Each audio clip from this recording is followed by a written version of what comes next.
Dah, kita mulai aja Bapak dan Ibu. Assalamualaikum warahmatullahi wabarakatuh.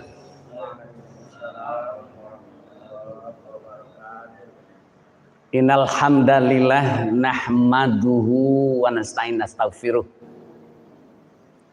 Wa na'udzubillahi min syururi anfusina wa min sayyiati a'malina may yahdihillahu fala mudhillalah. Wa asyhadu la ilaha illallah wahdahu la syarikalah wa asyhadu anna Muhammadan abduhu wa rasuluh. Ya ayyuhalladzina amanu taqullaha haqqa tuqatih wa la tamutunna illa wa antum muslimun. Bapak-bapak dan ibu-ibu sedang jemaah subuh yang dirahmati Allah, insyaallah.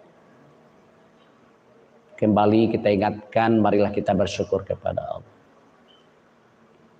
Di mana Allah telah mengembalikan hidup kita setelah kita dimatikan sejenak. Ada di antara saudara-saudara kita yang sampai saat ini masih hidupnya belum dikembalikan. Bahkan ada di antara saudara-saudara kita yang tidak lagi dikembalikan untuk selama-lamanya. Alhamdulillah kita Allah berikan. Allah kembalikan kepada kita hidup. Mudah-mudahan dengan hidup yang diberikan Allah kita syukuri. Kemudian salam dan salam pada Nabi kita Muhammad sallallahu alaihi wasallam. Allahumma sholli ala Muhammad wa ala ali Muhammad. Bapak-bapak dan ibu-ibu, pada pagi ini judul ceramah kita adalah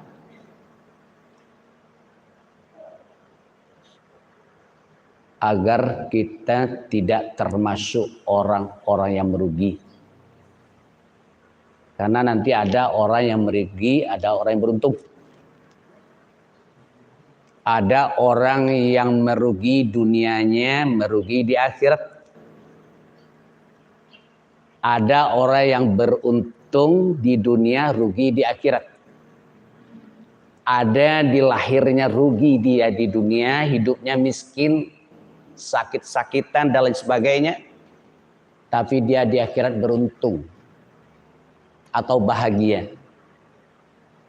Dan ada orang yang kedua-duanya. Dunianya sudah sengsara, akhiratnya juga sengsara. Nah, makanya pagi ini Bapak yang saya hormati, agar kita tidak termasuk orang yang merugi, kata Rasulullah, iktanim khamsan qabla khamsin. Pergunakanlah yang 5 sebelum datang yang 5. Saya yakin ini sudah sering disampaikan oleh ustadz-ustadz lain. Bahkan termasuk ustadz itu sendiri sudah menyampaikan kepada orang lain, tapi untuk melakukan, untuk melaksanakan, saya yakin dan percaya belum maksimal. Termasuk saya pribadi. Awalai tahu, tapi untuk berbuat, kata orang tua-tua kita kebanyakan masih kadang-kadang seperti bisu parasihan. Tarasolai, takana lai, talakuan indah. Nah, mudah-mudahan dengan disering disampaikan Bapak-bapak dan Ibu yang saya hormati, agar kita tidak termasuk orang yang menyesal dan orang yang merugi. Yang pertama, hayataka qabla mautika. Pergunakanlah hidupmu sebelum datang kematian. Untuk apa? Untuk beribadah. Apa ayatnya? Dek banyak ragu, dek lamo lupa.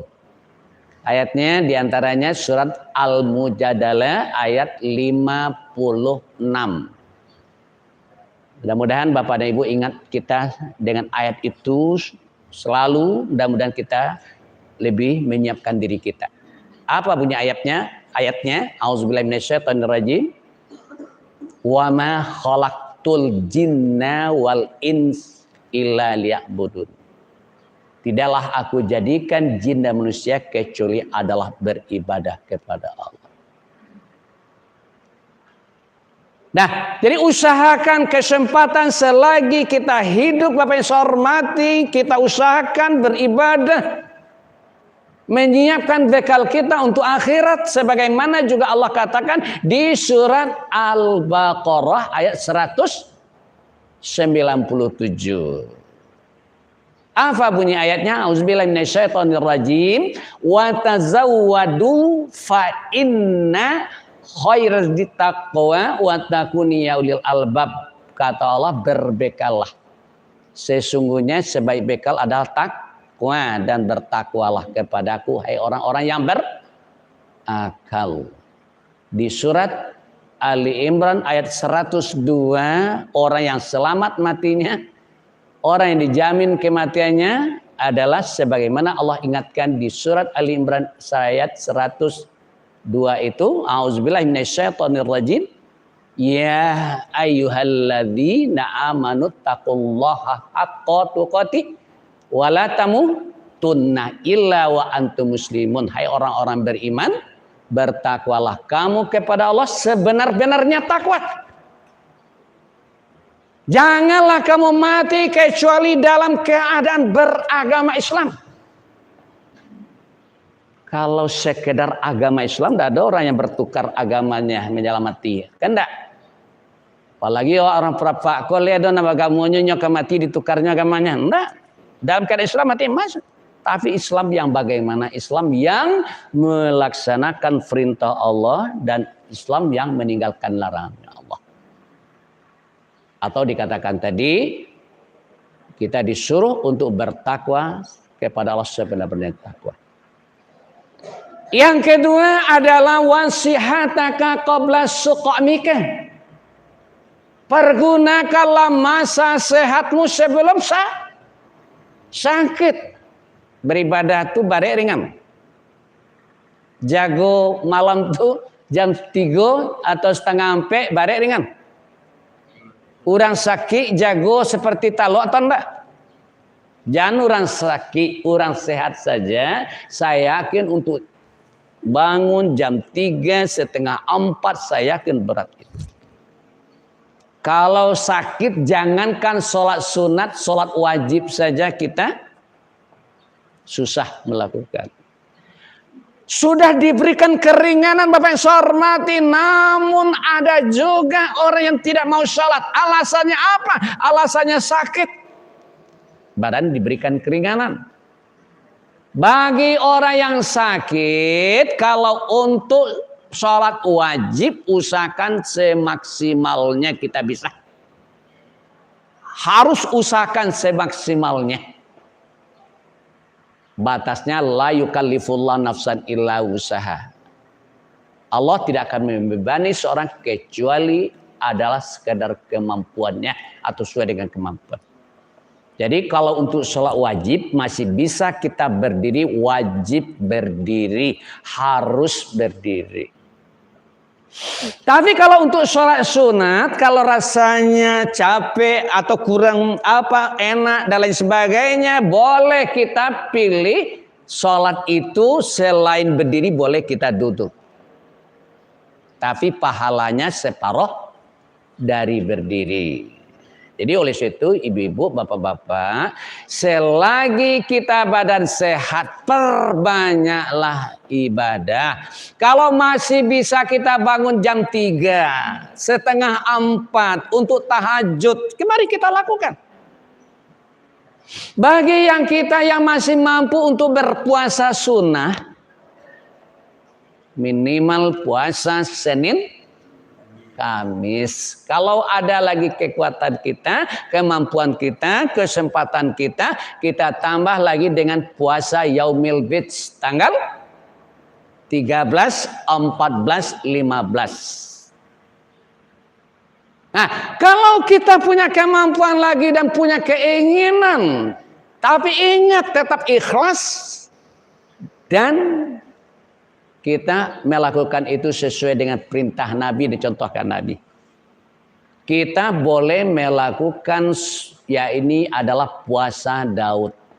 Sebaik-baik puasa kata Nabi kita Muhammad SAW adalah puasa Daud. Sehari puasa, sehari tidak kita lakukan. Nah, selagi kita masih bisa, ibu-ibu, kita laksanakan.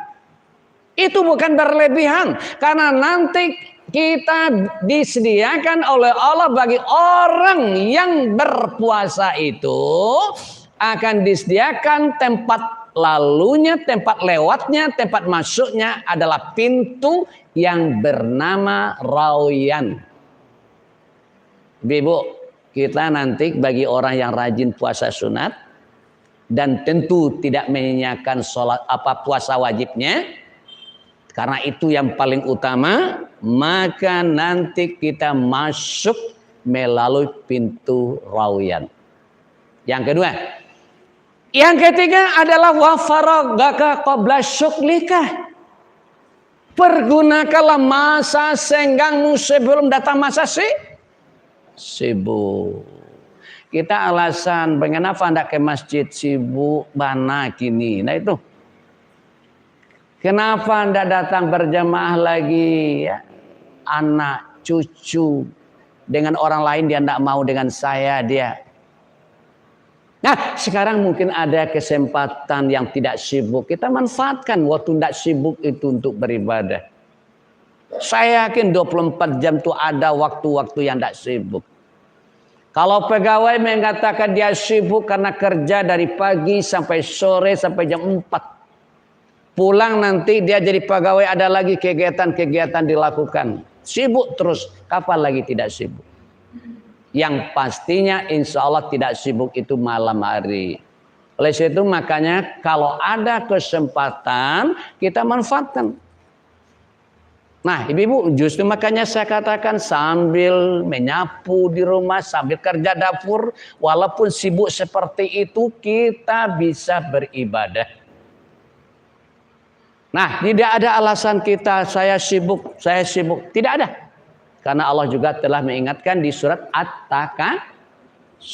Alhaakumut takatsur hatta zurtumul maqabir. Bermegah-megah telah melahirkan kamu sampai kamu masuk ke dalam kubur. Yang ketiga. Sekarang yang keberapa lagi? Yang keempat adalah wasababaka qabla haramika. Pergunakanlah masa mudamu sebelum datang masa tua. Awak, sekarang kita sudah tua-tua. Masa muda apa juga lagi yang dipergunakan. Walaupun sekarang kita sudah tua, sedangkan hadis tadi mengatakan adalah wasababaka qabla haramika, pergunakan mudamu sebelum tua. Sekarang kita sudah tua, bagaimana? Apakah bisa kembali tua menjadi muda? Tidak. Minimal kita kenang masa muda kita dulu. Ada enggak waktu muda kita itu dulu taat kepada Allah?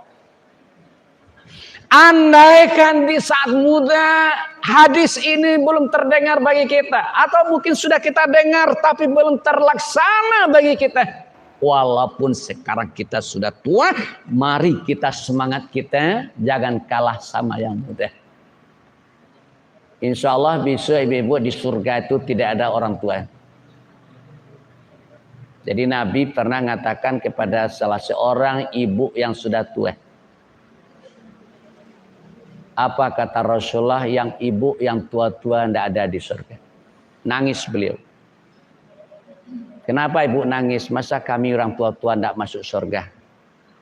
Kata Rasulullah, di surga itu nanti tidak ada orang yang tua. Jadi di surga itu nanti orang tidak ada yang tua, muda semua. Apalagi kalau orang yang masa mudanya dipergunakan adalah untuk beribadah pada Allah, untuk taat kepada Allah. Saya yakin nanti di akhirat dia akan lebih segar nanti. Tempat mereka, fasilitas mereka pasti akan lebih dibandingkan dengan orang-orang yang tidak taat di waktu mudanya. Apalagi juga di waktu tua tidak lagi dia bersemangat, ibu-ibu. Oleh sebab itu jangan sampai kalah kita oleh yang muda. Buktinya apa? Yang muda-muda ke masjid boleh dikatakan sangat jarang. Saya pernah baca tulisan di depan Masjid Raya atau di simpang dekat pendidikan apa itu PDK itu. Itu ada tulisan di sana, kalau mau mencari menantu yang baik, maka carilah di saat sholat subuh. Yang terakhir, waginaka qabla fakrika. Pergunakanlah masa kayamu sebelum datang masa miskin. Kaya maksudnya ibu-ibu yang punya kemampuan. Saya dari dulu miskin. Jangan kita larut dengan kemiskinan. Kenapa? Karena alladzina yunfikuna fis sara wa dara. Menafkahkan hartanya ketika senang dan susah. Cuma ini diingatkan bagi yang mampu, yang haji, silakan haji. Sekarang haji masa tunggunya lama. Nah, kalau tidak mungkin itu kita tidak laksanakan. Kalau nanti kita belum haji, kalau ada niat kita, ada usaha kita, mudah-mudahan juga nilainya diberikan oleh Allah SWT. Kan niat itu sudah dibalas, sudah diberikan pahala oleh Allah. Oleh situ ibu-ibu yang saya hormati, bagi kita yang punya ke haji tidak bisa, umroh tidak bisa, minimal apa yang bisa bagi kita. Makanya beberapa apa yang lalu saya sudah sampaikan, mohon maaf bukan menyindir, kita usahakan jangan kita mengatakan yang kurban itu orang yang mampu saja, orang kaya saja. Maka kita kalau menabung setahun, 2 tahun, 3 tahun menjelang mati, saya yakin dan percaya insya Allah kita akan mampu untuk berkorban hanya 1/7 dari bagian yang dilaksanakan untuk satu sapi. Oleh sebab itu jangan larut dengan kemiskinan. Saya miskin, apalagi kita mohon maaf meminta-minta, tidak boleh. Kalau memang ada kita bagian kita diberikan, ya ibu, itu diterima. Tapi jangan dijadikan itu untuk kaya. Karena ada juga orang ibu minta sedekah itu tapi rumahnya bagus. Ada orang yang minta sedekah itu adalah dia istrinya lebih dari 1. Itu berarti dia meminta-minta untuk mencari kekayaan. Oleh situ bagi kita Bapak dan Ibu yang saya hormati, sekurang-kurangnya kita bersedekah. Karena salah satu di antara sifat orang bertakwa itu adalah alladzina yunfikuna fis sara wa dara. Ya, menafkahkan hartanya ketika senang dan susah. Bapak-bapak dan Ibu yang saya hormati, kalau yang 5 ini kita manfaatkan, kalau yang sudah lewat itu minimal kita semangat kita jangan tinggal dengan orang-orang muda seperti kita sampaikan. Sebagai kesimpulan ceramah kita pada pagi ini, agar kita tidak termasuk orang yang menyesal atau orang yang merugi di akhirat nanti, pergunakanlah yang 5 sebelum datang yang 5. Yang pertama adalah pergunakan hidup sebelum mati. Yang kedua, pergunakan sehat sebelum sakit. Yang ketiga, pergunakan masa senggangmu sebelum sibuk. Dan yang keempat, pergunakan masa muda sebelum datang masa tua. Kalau tidak berlaku untuk kita lagi, sudah terlewat anak-anak kita, cucu-cucu kita, mari. Saya alhamdulillah pagi ini ibu kelas 2 SD, sekarang setiap subuh itu saya bawa. Supaya saya ingin mempraktekkan hadis tadi, wasababaka qabla haramika.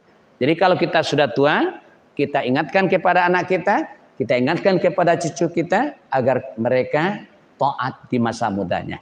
Yang kelima tadi apa? Waginaka qabla fakrika. Pergunakanlah masa kayamu sebelum datang miskin. Minimal kita bersedekah ibu. Kalau tidak bisa kita haji, tidak bisa umroh, tidak bisa korban yang besar, minimal korban sebagian dari yang 7 bagian itu. Demikian saja ceramah kita pada pagi ini. Subhanakallahumma bihamdika, asyhadu la ilaha illa anta, astaghfiruka wa atubu ilaik. Assalamualaikum warahmatullahi wabarakatuh. Waalaikumsalam warahmatullahi wabarakatuh. Matikan aja dulu, udah. Ada Gindo bagi tahu.